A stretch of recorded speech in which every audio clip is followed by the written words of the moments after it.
अष्टलक्ष्मी मम ग्रहे धनं पुरय पुरय नमः।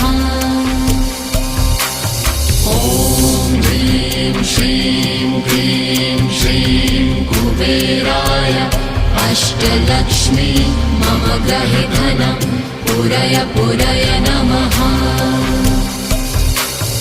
ॐ ह्रीं श्रीं क्लीं श्रीं कुबेराय अष्टलक्ष्मी मम ग्रहे धनं पुरय पुरय नमः।